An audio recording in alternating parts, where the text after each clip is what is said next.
כן, אנחנו מתחילים היום בסייעתא דשמיא מסכת פאה, לפי סדר של 2 דף ליום, לפי מהדורת עוז והדר. אז אומרת המשנה, אילו דברים שאין להם שיעור, זאת אומרת, דברים שאנחנו אומרים מהתורה אין להם גבול לא למעלה ולא למטה, הפאה והביקורים, זאת אומרת, פאה אנחנו יודעים שכל אחד שיש לו שדה הוא מצווה להשאיר מקצת משדהו לעניים, שם לא לקצור, לתת את זה לעניים, והביקורים, בן אדם צריך לתת, כל אחד שיש לו אילנות, הוא צריך להביא ביקורים לבית המקדש, היה צריך להביא ביקורים, חייב להביא ביקורי אדמתו, אז את אותם ביקורים גם אין להם שיעור. יכול להביא הרבה, יכול להביא קצת, והרעיון זה כל אחד הרי מצווה לעלות לבית המקדש, אז מה שהוא עולה לבית המקדש, כתוב ולא יראו פני ריקם, אז לגבי הנקודה הזאת, הוא יכול לצאת אפילו בפעם אחת. נכון שהוא צריך להגיע לבית המקדש, זה לא משנה כמה פעמים הוא מגיע, באותו פעם שהוא עולה, הוא נגיד צריך לעלות 3 פעמים בשנה, זה לא משנה אם הוא נכנס פעם אחת, פעמיים, 3, 4, בין קצת, בין הרבה, הוא מקיים את המצווה. כמובן, ככל שהוא עושה יותר, הוא מקיים יותר. אותו דבר יש לנו גמילוס חסדים, שבן אדם שגומל חסדים בגופו, אין איזה שיעור, למשל ביקור חולים, ניחום אבלים, הלוויית המת, כל הדברים האלה, אין להם שיעור, וככל המרבה, אז הוא זוכה כמובן יותר, אבל אין איזה שיעור בין למעלה בין למטה.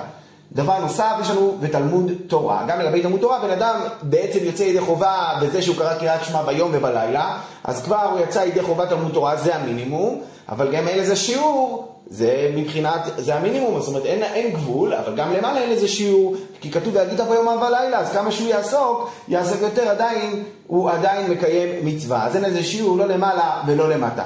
זה החלק הראשון של המשנה. החלק השני, אילו דברים שאדם אוכל מפירותיהן בעולם הזה והקרן קיימת על העולם הבא. זאת אומרת, אנחנו יודעים ששכר מצוות בעלמא ליקה, זאת אומרת, בן אדם שהוא עושה מצוות את השכר שלו בעולם הבא, יש לנו כמה וכמה דברים שהם מקבלים מהם גם שכר, אף על פי שהשכר הוא בעולם הבא, זה הקרן, אבל בכל אופן יש עדיין פירות, יש איזו הנאה גם בעולם הזה, אז זה הפירותיהן. אילו דברים שאדם אוכל מפירותיהן בעולם הזה והקרן קיימת על העולם הבא. כיבוד אב ואם, אחד שמכבד את אביו ואמו, וגמילות חסדים, עוד פעם על גמילות חסדים, והבאת שלום בן אדם לחברו, אחד שמשכין שלום בן אדם ברעהו, ותלמוד תורה כנגד כולם. תלמוד תורה הוא עומד כנגד הכל שיש לו את הזכות הגדולה ביותר, שגם יש לו קרן לעולם הבא וגם פירות בעולם הזה. עד פה דברי המשנה. אומרת הגמרא, אלו דברים שאין להם שיעור וכולי. אלו דברים שאין שיעור. אומרת הגמרא, רבי בנימין בר לוי אמר. רבי בנימין בר לוי מספר לנו שרבי יצחק ורבי אימי אבו יתיבין מקשוי, היו יושבים ומקשים. הם היו אומרים, למה לא תלין תרומה עם מעון? למה באמת המשנה לא מזכירה גם את התרומה שהיא גם מהדברים שאין להם שיעור? הרי גם בתרומה אנחנו יודעים שמצד אחד מהתורה חיטה אחת פותרת את הקרי. זאת אומרת שבן אדם שיש לו שדה אנחנו יודעים שעין יפה זה 1 מ-40, עין רעה זה 1 מ-60, ועין טובה זה 1 עין בינונית זה 1 מ-50. אבל מהתורה חיטה אחת פותרת את הקרי, עצם זה שהוא נתן חיטה אחת הוא כבר יצא ידי חובה. אז למה לא מוזכר גם את התרומה שגם אין לה שיעור? אומרת הגמרא, אמר רבי אימי, מפני המחלוקת. אז רבי אימי ענה, מפני המחלוקת. מה הכוונה מפני המחלוקת? בגלל שעל כל פנים, גם כדי, רוב המפרשים פה מסבירים, שכיוון שעדיין יש מחלוקת, אחד שמרבה בתרומה, האם עד כמה הוא יכול לרבות בתרומה, אז יש בזה מחלוקת תנאים בתרומות פרק ד' משנה ה', רבי אליעזר אומר 1 מ-10, רבי ישמעאל אומר מרצה חולין מרצה תרומה, רבי טרפון ורבי עקיבא אומרים עד שהוא יישאר שם חולין, העיקר שהוא ישאיר משהו. אז זאת אומרת, כיוון שזה לא 100%, זה מחלוקת עדיין, אז לכן לא הזכירו את הדבר הזה. תירוץ אחד. אמר רבי יוסי, רבי יוסי אמר תירוץ אחר. רבי יוסי אמר, אדם עושה כל שדה וביקורים, ואין אדם עושה כל שדה ותרומה. כשאנחנו רוצים להגיד שאין לזה שיעור, אז הכוונה אין לזה שיעור בכלל, אבל זה לא מדויק. כאילו לעשות כל שדה וביקורים, בן אדם רוצה להחליט, הוא הרי צריך לתת משהו לביקורים, אבל הוא מחליט לעשות את כל השדה ביקורים. הוא יכול, אבל לעשות את כל שדה ותרומה הוא לא יכול, ואין אדם עושה כל שדה ותרומה, אז אחרי זה לא מתאים. טבעון, שואל הגמרא, הרי הוא אומר פאה. איך אתה אומר שהדבר הזה, שלא מזכירים דבר שהוא עושה, למה לא מזכירים את תרומה? בגלל שאי אפשר לעשות את כל שדה ותרומה. הרי הוא אומר פאה, והרי אין אדם עושה כל שדה ופאה ותניצה. הרי פאה גם הזכרת, ופאה הרי אי אפשר לעשות, אין אדם עושה כל שדה ופאה, ובכל אופן המשנה נקטה את זה. אמר רבי יוסי, קצירת שיבולת הראשונה דומה למירוחו. אומר לו, זה נקודה אחרת. באמת, בפאה ובביקורים אין שיעור, לא למעלה ולא למטה. אבל למה אנחנו אומרים בפאה שאי אפשר להפריש את כל שדה ופאה? מסיבה אחרת. כתוב בפסוק ובקוצרך, כשאתה קוצר אתה מתחייב פאה. לפני שהתחלתי לקצור אפילו את השיבולת הראשונה, אז בכלל לא שייך, לא חל עליי חיוב במצווה. אז לכן, זה הסיבה שאני צריך קודם כל לקצור שיבולת אחת, ואז אני מתחייב בפאה, אני יכול לעשות באמת את כל השדה פאה. אחרי זה, אחרי הקצירה הראשונה של השיבולת הראשונה, אבל זה לא מדין שאני לא יכול לעשות כל שדה ופאה, אתה יכול. רק אם אני אעשה את זה לפני שאני אקצור את השיבולת הראשונה, אז לא שייך פה בקוצרך, לא קצרת פה כלום, לא חל חיוב. למה הדבר דומה? כמו בן אדם שהולך ויש לו שדה של תבואה או גורן, שדה של תבואה או קטניות, ואז הוא עושה גורן, הוא אוסף את כל התבואה למקום אחד, עושה מהם קרי, ואז הוא מתחייב, אחרי שהוא מריח את הקרי, הוא מתחייב בתרומה. אז עכשיו, אחרי שהוא עשה קרי, בעצם הוא עשה דיגון, אז הוא מתחייב בתרומה, נכון? אבל פה אנחנו אומרים, האם הוא יכול לעשות את כל הקרי הזה תרומה? הוא לא יכול לעשות, למה? כי כתוב ראשית. ראשית צריך להשאיר שיערי הניכרים. אז זאת אומרת, זה לא דומה. במקרה של פאה, אחרי שחל עליו חיוב, אחרי שהוא קצר את השיבולת הראשונה, הוא יכול לעשות את כל השדה פאה. ואילו במקרה של תרומה, אחרי שהוא מריח את כל השדה ועשה ממנו קרי, הוא לא יכול להפריש את כולו לתרומה, הוא חייב להשאיר משהו. אז זאת אומרת, זה לא דומה. נכון שבמציאות בפאה הוא גם חייב להשאיר איזה שיבולת אחת שהיא לא תהיה פאה, אבל זה לא בגלל שהוא לא יכול לעשות את כל השדה פאה, זה מסיבה אחרת, כי כל עוד שהוא לא קצר את השיבולת הראשונה, לא חל עליו בכלל חיוב, כי כתוב בקוצרך. אז זה ההבדל. אז בוא נקרא את זה בפנים. אומרת הגמרא, אז נחזור עוד פעם על השאלה. טיבון, הגמרא שואלת אחרי, הוא אומר פאה, הרי המשנה מזכירה פאה, והרי אין אדם עושה כל שדה ופאה, הרי בן אדם לא יכול להפריש את כל שדה ופאה ותנית, וכן המשנה הזכירה את זה, אז זה לא בדיוק אין השיעור. אמר יוסי, זה לא דומה, קצירת שיבולת הראשונה דומה למריחו, באמת, הרי קצירת שיבולת הראשונה בשדה, שדה של פאה, אז הקצירה של השיבולת הראשונה, אז מתחיל החיוב, זה דומה לכמו מירוח שמורחים, הבעל השדה עושה מירוח לקרי, לתבואה. ומה ההבדל? ואז אנחנו רואים את ההבדל, שאילו בפאה שלא קצר שיבולת הראשונה, לא נתחייבה שדה ופאה. כל זמן שלא קצר את השיבולת הראשונה, לא נתחייבה שדה שלו פאה, לא חל חיוב. מי שקצר השיבולת הראשונה, נתחייבה כל שדה ופאה, אז הוא יכול, אז כן נתחייבה שדה שלו פאה. ואז אם ביקש לעשות כל שדה ופאה, עושה, הוא באמת יכול לעשות את כל השדה שלו פאה. ברמחה, לעומת זאת, במקרה הזה של תרומה, עד שלא נתמרח הקרי, נכון? עד שלא נתמרח הקרי, לא נתחייבה קריות תרומה, אז באמת לא יתחייב כל השדה שלו תרומה. ביקש לעשות כל קריות תרומה, אינו עושה גם אחרי שהוא ממרח את הקרי, הוא לא יכול להפריש את כולו לתרומה. ביקש לעשות כל קריות תרומה, אינו עושה, דתנין את המן, כי הרי למדנו שם במשנה, אומר כל גורני תרומה, וכל עיסתי חלה, לא אמר כלום, עד שישאר מקצת, חייב להשאיר, כמו שאמרנו, ראשית. יפה, אז לכן זה הסיבה שלא הזכרנו תרומה. אומרת הגמרא, עד שדיברנו עכשיו על שיבולת הראשונה, אמרנו שכדי להתחייב בפאה חייבים קודם כל לקצור את השיבולת הראשונה. אז עכשיו הגמרא דנה מה קורה עם השיבולת הראשונה הזאת. שיבולת הראשונה, מהו שתהיה חייבת בפאה? מה אתה אומר? הרי כל הסיבה היא שבעצם לא החלת חיוב. מה אמרת לי? למה אי אפשר ישר להגיע לשדה ולהגיד הכל פאה? כי צריך שיהיה בקוצרך, צריך להתחיל לקצור את השיבולת הראשונה. אבל אין בעיה לעשות את כל השדה פאה. אומרת הגמרא, בהתאם לזה, אז מה הדין כאשר שקצרתי את השיבולת הראשונה? האם עכשיו אני יכול להגיד שכל השדה תהיה פאה וזה יכלול גם את השיבולת הראשונה? שיבולת הראשונה, אומרת הגמרא, מהו שתהיה חייבת בפאה, שגם היא תהיה חייבת בפאה? אומרת הגמרא, מה פתאום? אפשר לומר, היא חייבה כל שדה ופאה והיא חייבת בפאה? הרי היא חייבה את כל השדה בפאה, אז איך היא בעצמה תתחייב? הרי מתי זמן החיוב? כשאתה קוצר, וכשאתה קוצר עדיין לא חל חיוב. רק אחרי שקצרתי את השיבולת הראשונה, אז חל חיוב על השדה פאה, וכשזה כבר קצרת, זה כבר לא חלק מהשדה, אז איך זה יתחייב? הבנו? זאת אומרת, כל זמן שהשיבולת הייתה מחוברת, עדיין לא חל חיוב על השדה, כי עדיין לא היה בקוצרך. ואחרי שקצרתי את השיבולת, אז נכון חל חיוב על השדה, אבל כבר השיבולת לא חלק מהשדה, אז היא לא יכול לחול עליה חיוב. יפה. אומרת הגמרא עכשיו ספק, קצר שיבולת הראשונה ונשרפה, מהו שצריך לקצור פעם שנייה? מה קורה כאשר הוא קצר את השיבולת הראשונה, ואמרנו שהשיבולת הראשונה הזאת היא קריטית כדי להפיל חיוב על כל השדה, כדי שיהיה בקוצרך. מה קורה אם קצרתי את השיבולת הראשונה ומיד נשרפה? אז בעצם לא יתקיים פה המצב של פאה, כי אין פה בקוצרך, כי מה שקצרתי מיד נשרף, אחרי שקצרתי אומנם. אז האם, בעצם העומק של השאלה, האם זה שבסופו של דבר בשעת הקצירה היה פה שיבולת, קצרתי והיה שיבולת, זה שזה אחרי זה נשרף זה לא מעניין אותי, או לא, כיוון שבסופו של דבר אין פה בקוצרך, כי לא נשאר כלום מהשיבולת הזאת, היא נשרפה מיד, אז אחרי שקצרתי, אז אין איזה משמעות, זה השאלה.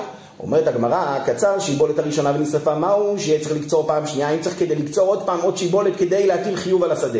אומרת הגמרא, אפשר ללמוד את זה מהמשנה, נשמעינא מן הדעת, בוא נלמד את זה לא מהמשנה, מהתוספתא, כתוב קצר חציה ומכר מה שקצר. בן אדם שקצר חצי מהשדה שלו ומכר את מה שהוא קצר, או קצר חציה והקדיש, או אחד שקצר חצי מהשדה והקדיש אותה.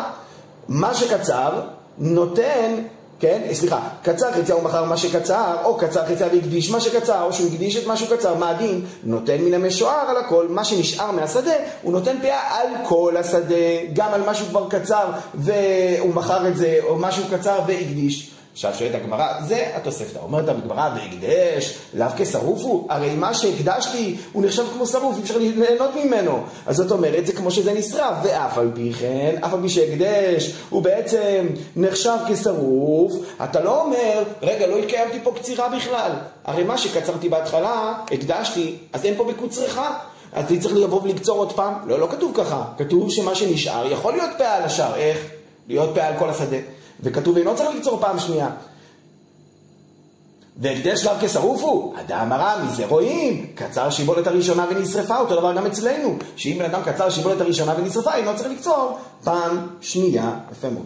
אומרת הגמרא חלק 3, קילה את שדהו. את אמר, חזרה פאה לעומרים, מהו שתחזור פאה לקצירת שיבולת הראשונה? אנחנו יודעים, יש לנו כלל, שאם בן אדם הרי צריך להפריש פאה מהשדה, אבל אם הוא לא הפריש פאה מן השדה, והשדה כבר הוא קצר את כל השדה, אז יש פאה בעומרים. כי זאת אומרת, אחרי שכל השדה קצורה, שם צריך להפריש פאה. ואם אחרי זה בעומרים, הוא לא עשה, אז בגדיש. אוקיי. עכשיו, מה קורה בן אדם שקילה את כל שדהו? מה הדין עכשיו? את אמרת חזר פאה לעומרים, אתה אומר שהפאה חוזרת לעומרים, למה שלא נגיד מהו שתחזור פאה לקצירת שיבולת הראשונה? הרי כשקצרתי את השיבולת הראשונה, היא הרי הטילה חיוב על השדה של פאה, אז כל זמן שהיה את כל השדה, היה את כל השדה, נכון? היה את כל השדה, אז לא חל על השיבולת הראשונה פאה. למה חיוב פאה? למה? כי כיוון שכל השדה עדיין לפנינו, אתה מפריש פאה בסוף, אין שום בעיה. אבל ברגע שקצרת את כל השדה ולא נשאר כלום, אז למה שלא נטיל על השיבולת הראשונה את החיוב של פאה? ככה הגמרא אומרת. אמרה בי יוסי, נילף פאת עומרים מפאת קמה.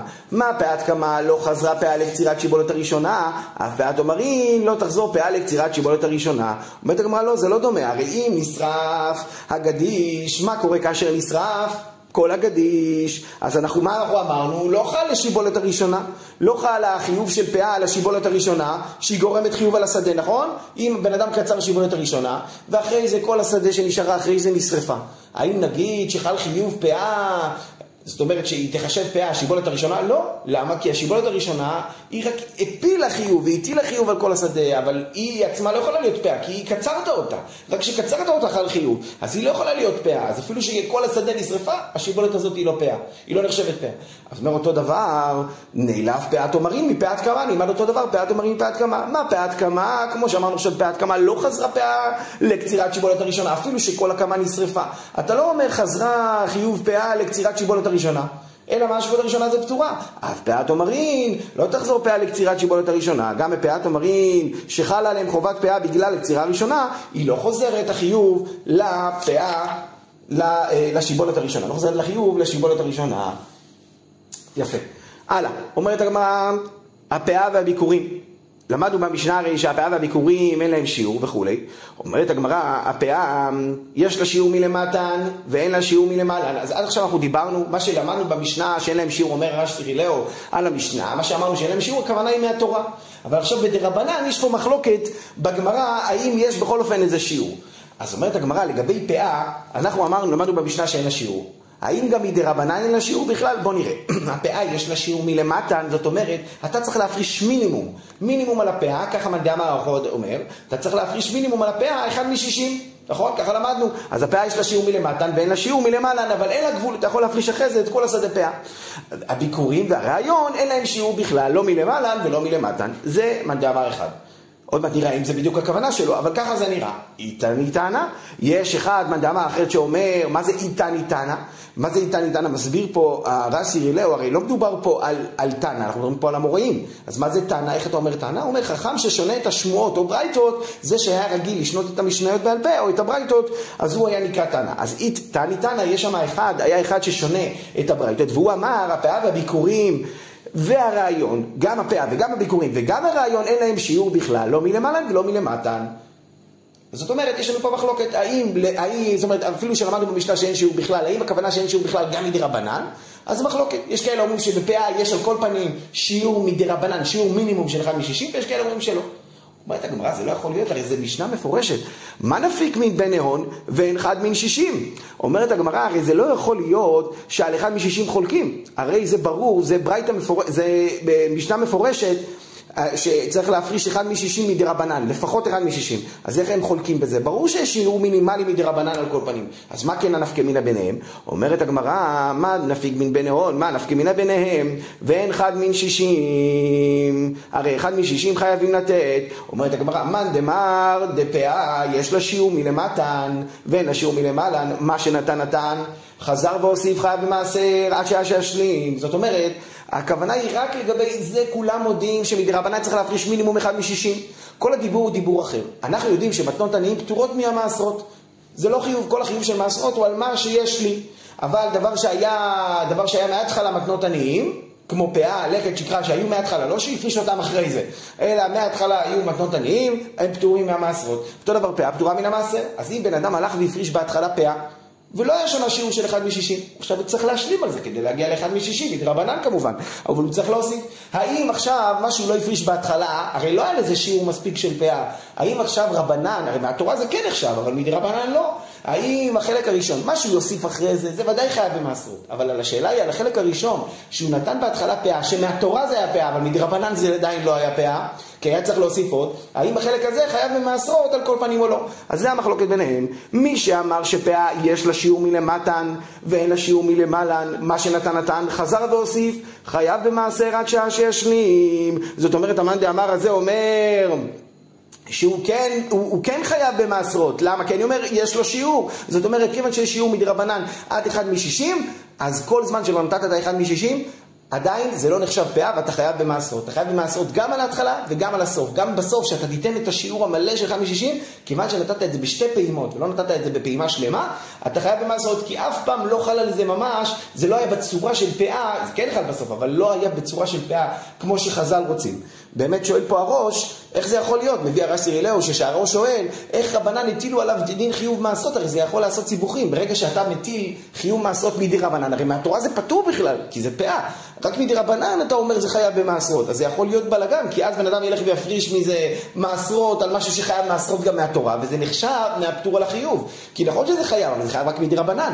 ואילו מקום אחר זה חייב מהתורה, זה יכול לעשות בלגן. אז איך אתה עושה דבר כזה? ככה שואל הראש, ותראה את הראש שעדיין כיוון שיש חשל, כיוון שתקנת עניים כדי שאנשים יפרישו 1 מ-60 ולא יעשו כזה, לא יעשו כאלה דברים, כל מיני קומבינות כאלה, אמרו לו, אתה מפסיד. אם הפרשת פחות, אתה חייב להפריש מעשרות. ולכן לא חששו שזה יקרה.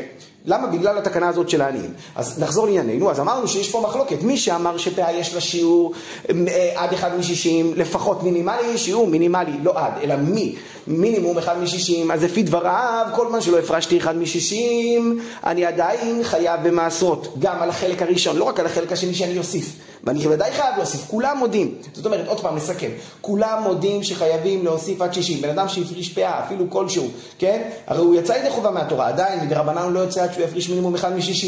אז אם הוא יפריש פחות הוא צריך לחזור ולהשלים. אז מה שהוא יפריש בהתחלה ובין מה שהוא יפריש בסוף, זה השאלה, האם מה שהוא יפריש גם בהתחלה גם חייב במעשר או רק מה שבסוף? המאן דאמר ראשון אומר, כיוון שיש לה שיעור 1 מ-60, אז ממילא כל מה שהוא יפריש קודם גם חייב במעשרות, כי הוא לא יפריש כשיעור, גם אם הוא אחרי זה יוסיף, זה לא היה באותה פעימה. המאן דאמר השני אומר, לא, כיוון שהשיעור הזה מהתורה זה כן נחשב פאה. בסדר, הוא צריך להוסיף. אבל מהתורה אין לה שיעור, אז לכן הוא לא יהיה חייב במעשרות על החלק הראשון שהוא יפריש. החלק השני שהוא יוסיף, הוא כן יהיה חייב. אז בוא נקרא את זה בפנים. מאן דאמר דפאה יש לה שיעור מלמתן ואין לה שיעור מלמעלן. מי שאומר שלפאה יש לה שיעור, הכוונה היא מדרבנן, יש לה שיעור מלמתן ואין לה שיעור מלמעלן, מה הוא התכוון להגיד? מה שנתן נתן. הרי מה שהוא נתן זה נחשב עדיין פאה, אבל חזר והוסיף, הוא צריך לחזור ולהוסיף, וחייב במעשר עד שעה שישלים. זאת אומרת, הוא חייב במעשר גם על ההתחלה וגם על הסוף. מאן דאמר הפאה והביקורים, מאן דאמר הפאה, הביקורים והרעיון אין להם שיעור, לא מלמעלן ולא מלמטן. מי שאומר שאין להם שיעור גם מלמעלה וגם מלמטה, ודאי שיש שיעור מדרבנן, הוא מתכוון לעניין הזה של מעשרות, שמה שנתן כבר נפטר. זאת אומרת, מה שנתת בהתחלה, כיוון שמהתורה זה כן נחשב פאה, אז זה לא חייב במעשרות, אבל חזר והוסיף, כיוון מה שהוא חזר והוסיף והרי הוא חייב להוסיף, חזר והוסיף חייב במעשרות.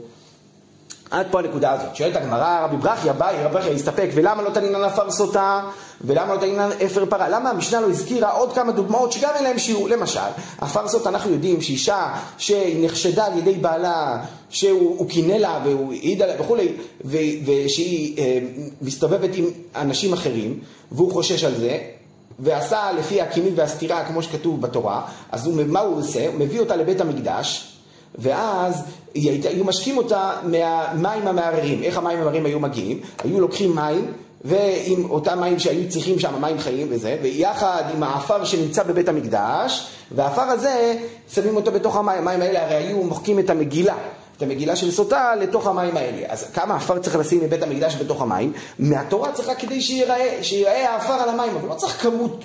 אין איזה שיעור לכמות, העיקר רק שיראה. אז בעצם אין איזה שיעור, אז למה זה לא מוזכר?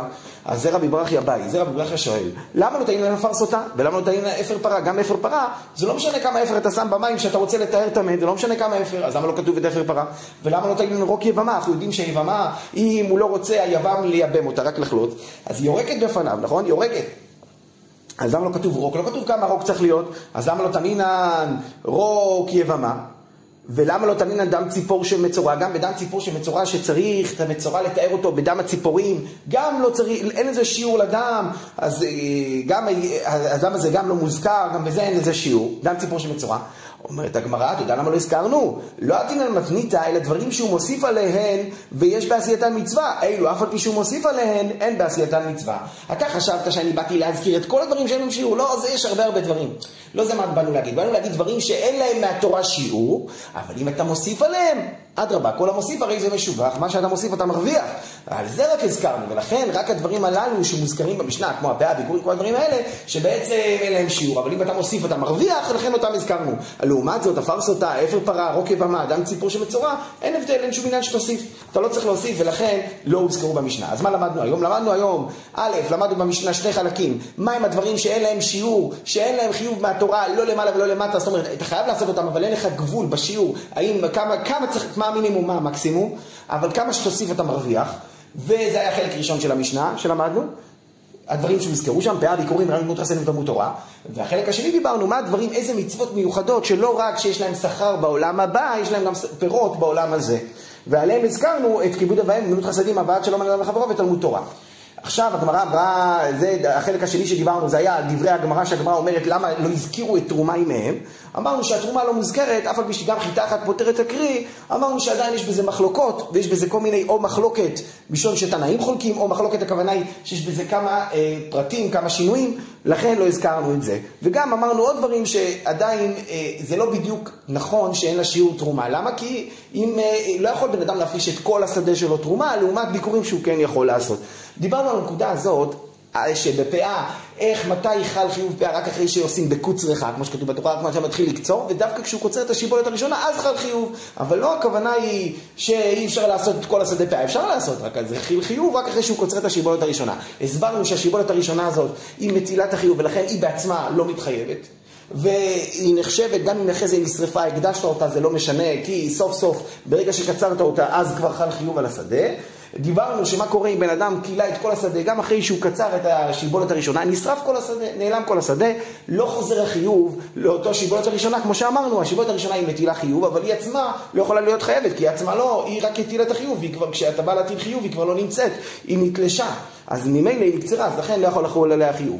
דיברנו על עוד נקודה, שלגבי העניין שמה הכוונה שהפאה אין לה שיעור, אז הסברנו שאין לה שיעור, הכוונה היא מהתורה, ומדרבנן יש לה שיעור של 1 מ-60. ראינו מחלוקת, האם בגלל שיש לה שיעור 1 מ-60, בן אדם יפריש פחות מ-1 מ-60. אז בחלק הראשון, הרי בהתחלה כשהוא נותן פחות מ-60 מהתורה, הוא יצא ידי חוב, רק מדרבנן לא. האם החלק הזה שהוא נותן זה חייב במעשרות או לא? ראינו שתי מדברים, האם הוא חייב במעשרות או לא. דיברנו שיש עוד כמה דברים שאין להם שיעור, אז למה אותם לא הזכרנו, כמו הפרסותה, אפר פרה, דם של המצורע ורוק יבמה, למה אותם לא הזכרנו? תרצה הגמרא שרק דברים שיש להם רווח בזה, שאין להם שיעור, אבל אם אני מוסיפים לו, יש לזה שבח, אבל שם הדברים האלה, כמו רוק יבמה ודם ציפור של מצורע והפרסותה, אין שום תוספת ושום רווח בזה שאנחנו מוסיפים.